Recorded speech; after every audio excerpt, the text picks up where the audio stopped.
We will be asking all of our businesses, all of our event venues to put in place the plans that they need to have should we continue to see an acceleration of community transmission that calls for more social distancing. More social distancing could mean going to spectator-free sporting events. It can certainly mean canceling large events throughout LA County. And while we're not there yet, we do need to get prepared for the eventuality that we will see many more cases, and because of that, we will need to all do a lot more social distancing.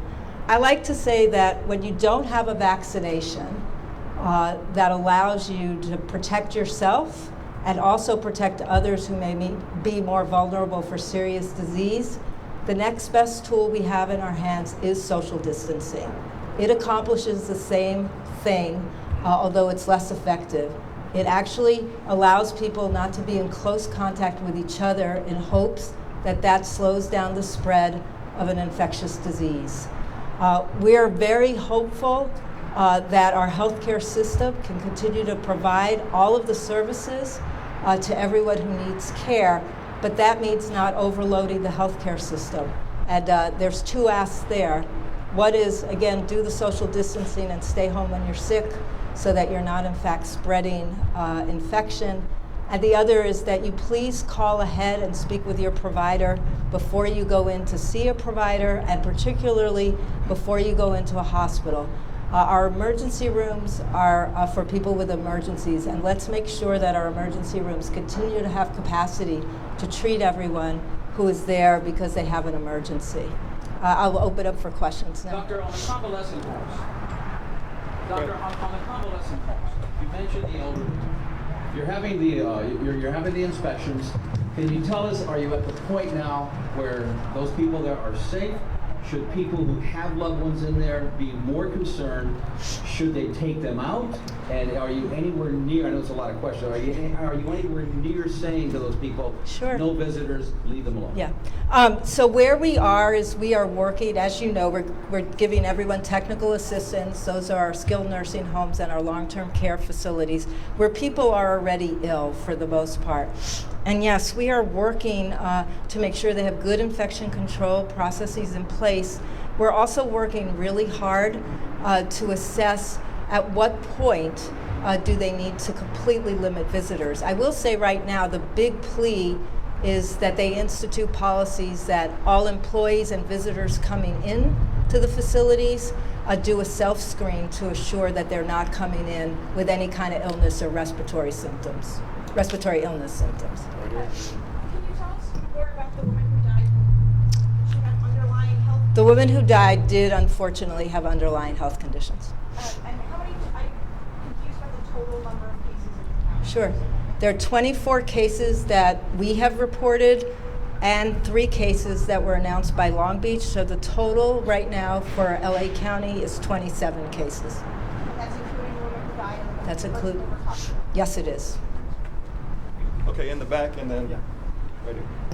Where did this death occur? Was it in Los Angeles County? And secondly, San Francisco is banning all gatherings more than 1,000 people, and you said we're not there yet. Why not here? Yes, it's a great question. Let me start with the first question.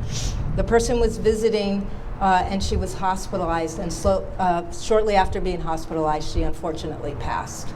Here in Los Angeles? Here in LA County. That's why we're reporting it. But she's not from.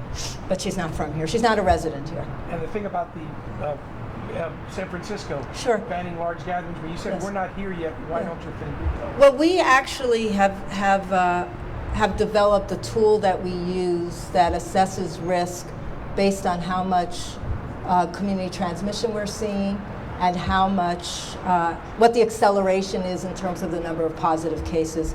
And we're trying to really use that to drive our judgments about when things need to close. So I will say, we're working with all of our partners at all of the different sectors so that they understand what that criteria looks like and that they're making plans and they're prepared for announcements that may in fact be similar to the announcement in San Francisco. Doctor, you were talking about the distancing. What does that do for mass transit, public transportation? Yeah. I want to say I've talked with Mr. Washington over at Metro, and he's doing a lot more frequent cleanings, a lot of making sure that his employees are also protected and know what, are taking good steps around their own sanitation. And he's also doing his part around making sure that employees who are ill are not coming to work. We do ask people, again, if you're using public transit, particularly if you're using public transit, don't get on public transit if you're sick, even with mild illness. Try to keep your distance and your space where you can. Where you can't, make sure that when you get on and when you get off, you're using hand sanitizer, or your preferably you could get to a washroom and wash your hands. Do you happen to have any message for homeless if they can't go home, if they're sick, something along those lines? So we're going to urge people experiencing homelessness here in LA County, if you are sick, this would be the time to get yourself to a shelter or to one of our clinics. We're working hard with our outreach teams to make sure that they're identifying people who are sick and try to get those people into the appropriate care facility. Hi, I'm sorry, about the woman who passed away. We were hearing some, is it in the Baldwin Park area? Are you able to say that? Was she in What the- area? What area of the county? I don't actually have that information. Okay, thank you. I mean, I do want to say I know the question comes up a lot, like, I want to know, is this case in my neighborhood? At this point, these cases are scattered throughout the entire county. There's no supervisorial district that does not have a positive case.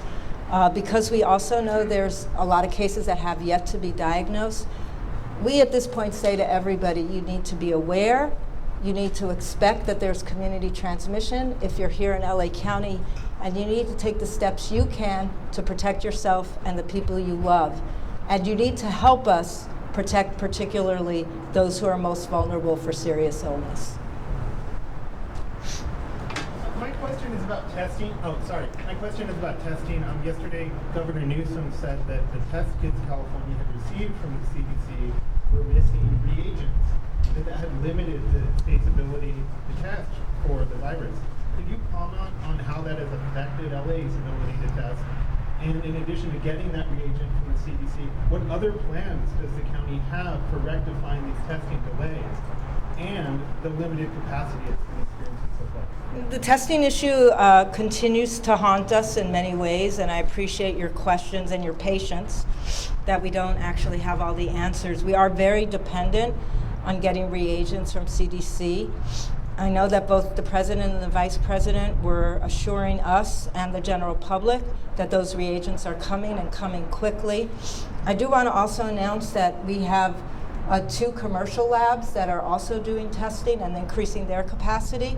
So I'm hopeful that we're moving into an era where it's a lot easier when providers order a test for those tests to happen. I do also want to commend our Department of Health Services is looking into opening up labs in their facilities as well, which will allow them both to collect the specimens there and be able to process the tests. Doctor, Nurses Associations are squawking very loudly that A, they're not protected enough, and B, the hospitals wouldn't be ready if this influx really hit. They'll run out of beds, run out of emergency rooms. Can you comment on that? Sure. We have a wonderful system of sort of cooperation and collaboration amongst all of our hospital partners.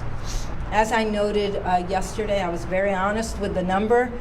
We generally have about 1,000 beds that are free on any given day that could be used for a surge in illness across our hospital system. That being said, I still want to note that should people be seriously sick and need, for example, to be seen and provided services in an intensive care unit, we could overwhelm the system if we're not very, very careful about doing everything we can to slow the rate of transmission. And that's one of our goals, is to make sure that we, in fact, try to slow the rate of transmission here so that we can, in fact, protect our healthcare system. I also want to note that we know that the only way the healthcare system can keep running is if the employees who work there, all of the employees who work there, ancillary staff as well as the clinicians, they too need their protections. And I'm disheartened to hear that some nurses are saying they don't feel like they're well protected. My sense from talking with certainly the county hospitals is they're doing everything they can to adhere by the guidance and the directives that are issued for licensed care facilities. One quick follow-up. In a perfect world, how many people would you like to test today? And do you see the point in testing everybody? Well, I'm never a big fan of testing people who are asymptomatic because I'm not sure what it tells you if you have no symptoms. And it always feels to me like there's a limit to what you're going to be able to do with testing. I do think it's important that we increase our capacity to when clinically appropriate, to be able to test those people and to not have them feel like I'm ill. Because, I hear the media as well, and I hear the stories of people who say, my provider said I should get tested, I never got tested, or I wanted to get tested, my provider thought I needed to get tested. We had to wait like 5 days to get tested. And again, that doesn't work well. We need to have more testing capacity, and I'm glad we're trying to build that capacity. I don't have a number. I think as we see more and more cases, it's more and more important that we're able to test those people who need to be tested.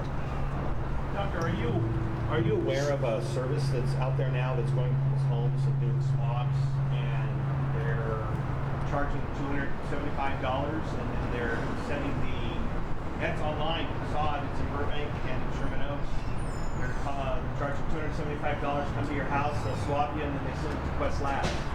I am not aware of that service, and I would urge people to always talk to your provider before you have anybody else test you. But I think that the deal here is that now people seem to think, because your message yesterday was, don't get tested unless your doctor tells you need to, because you don't want to gum up the system either.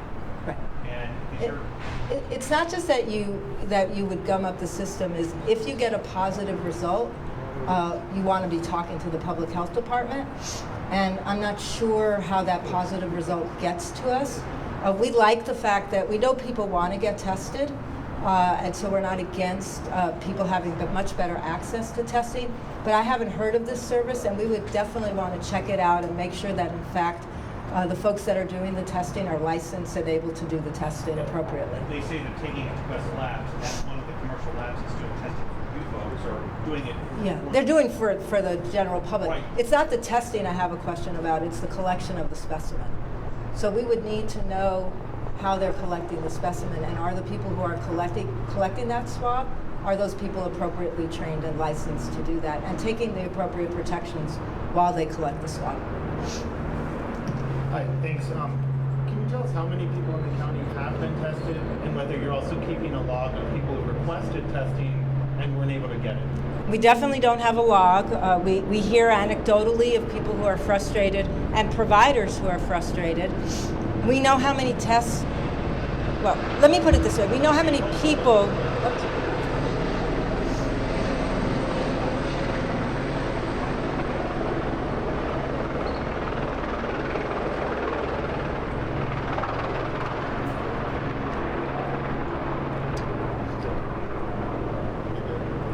we know how many people are being tested in our lab, and again, just a reminder, each person has multiple tests run on their specimens. So it's not one test per person. It's multiple tests for each person. How many? I think we're up to about 72 people. I don't know the numbers from today or last night, but Is that cumulative, like to date?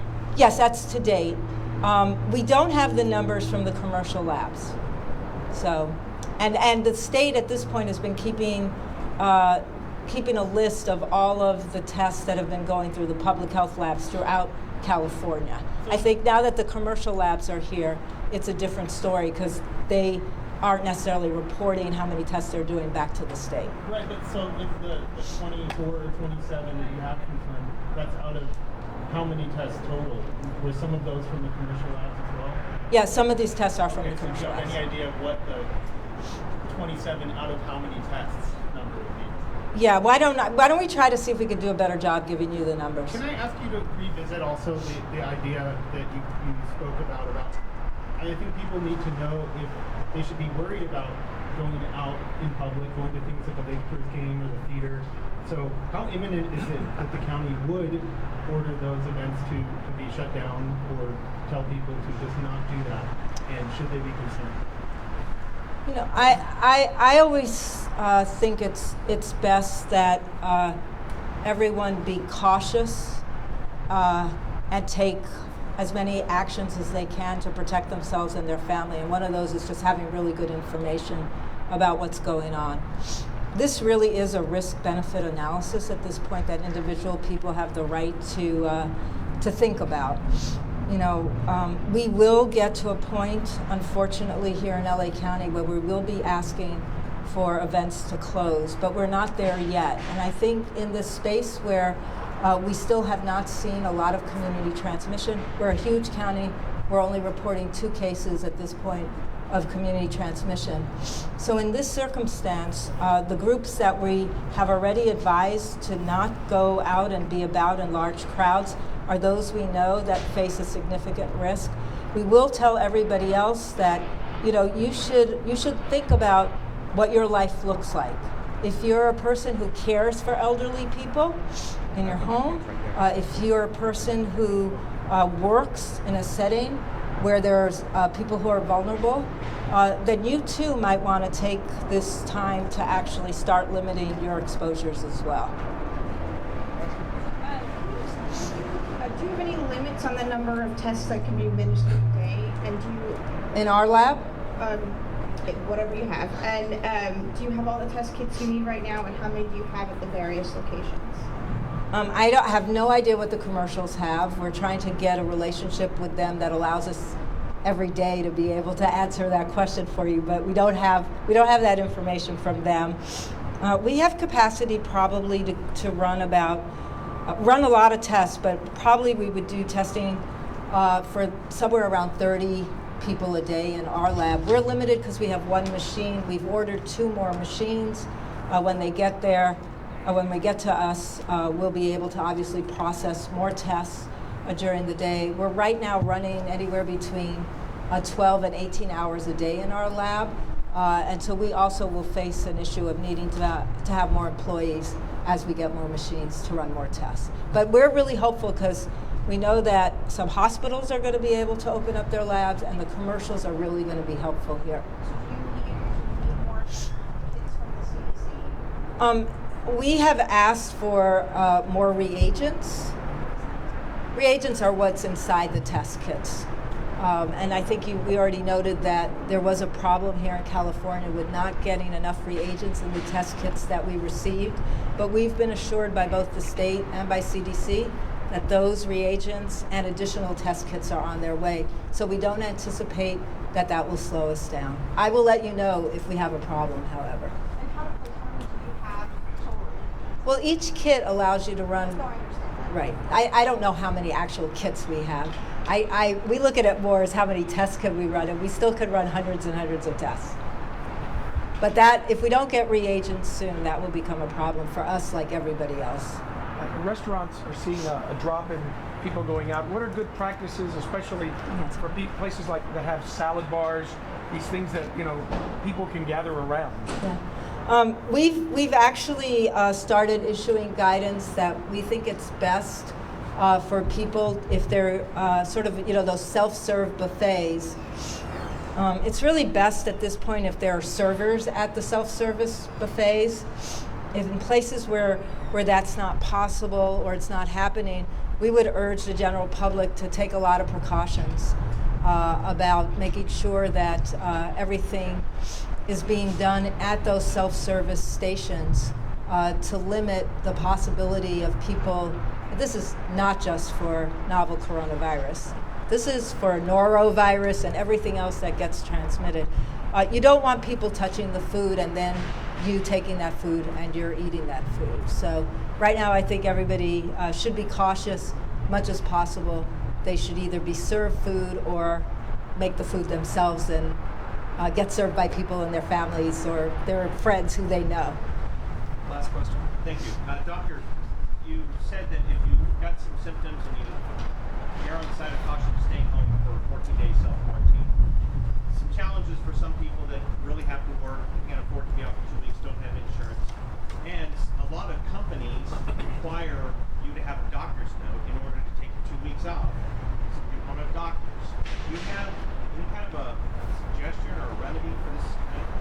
No, this is a very important issue, and it makes it really hard for some of the most vulnerable people who live in our communities to actually stay home when they're sick. The first problem that you mentioned is we're one of the few places in the world of a highly developed country that doesn't have paid sick leave, so that people who are sick or have family members that are sick and need to be cared for can take off the time to do that. We have been very vocal from the beginning. We actually do telebriefings with all the businesses, and we have asked them to take a hard look at the policies that they have that actually make it difficult or penalize people who are sick. It's way more expensive to close down a facility because you've had so much illness in your facility because sick people are coming to work than it is to actually think about offering a sick leave bank or creating policies that have more flexibility. I also think your second question was really important as well, which is the doctor's note issue. And we have asked for a lot of flexibility. I know that the county is moving to not require physician's notes right now when we're in emergency state for people that are returning to work. And we've urged all businesses to adopt the same flexibility. Is that something that could happen? Is that something you could actually become an ordinance or a policy? You know, I don't know that. Before this is all over. Yeah, I don't know that we have jurisdiction over private businesses around sort of in the regulatory framework of commercial businesses.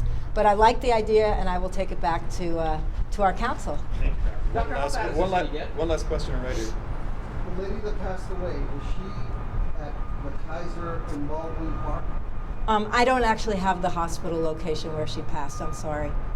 Dr. Boumé, how bad is this going to get, in your professional opinion? Well, I think if we look around the globe, we could see examples of the fact that this can, we're certainly going to see a lot more cases, and we're certainly going to see a lot more community transmission.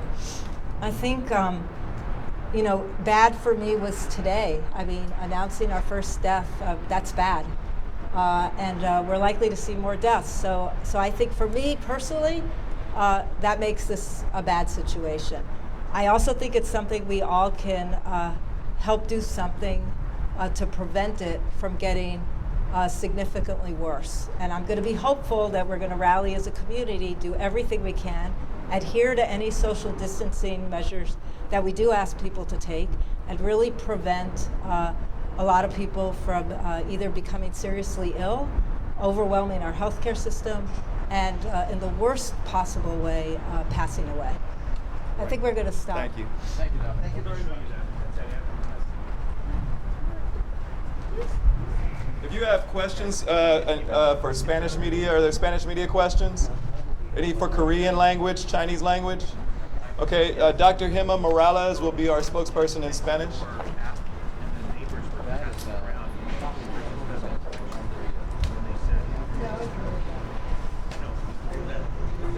Excuse me? Go ahead. Okay, I'm ready. Ready? ¿Listos? Sí. Excuse me, please. Thank you. Buenas tardes, mi nombre es Gemma Morales Meyer, soy la directora de clínicas del Departamento de Salud Pública. Ahora el Departamento de Salud está reportando su primer muerte de una persona de coronavirus.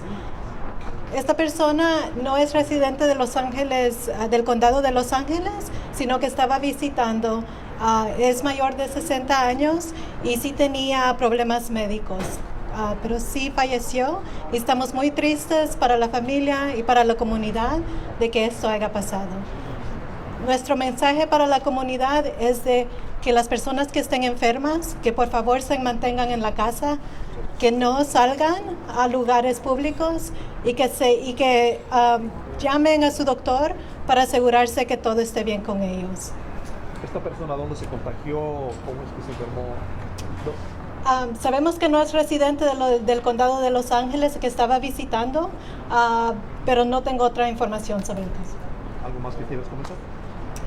Es muy importante que las personas se laven las manos para que no se enfermen. Las personas especialmente que están a riesgo son las personas mayores, las personas que están embarazadas y las personas que tienen problemas médicos. Can you speak in Spanish, please, about the one death that the county just had? The one death, I'm sorry? The one death that the county just had? Yes. Can you speak in Spanish, please? Thank you. El caso que falleció en el condado de Los Ángeles tenía más de 60 años, no es residente del condado, pero sí estaba visitando aquí y se enfermó.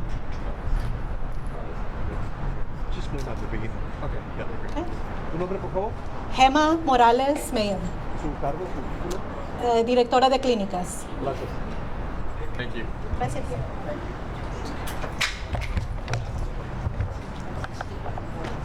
Yeah, the beginning of the somebody. Okay, great.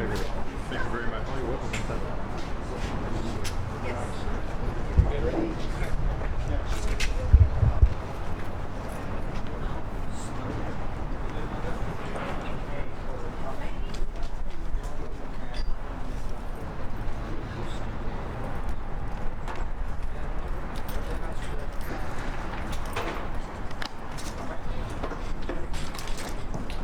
Thank you.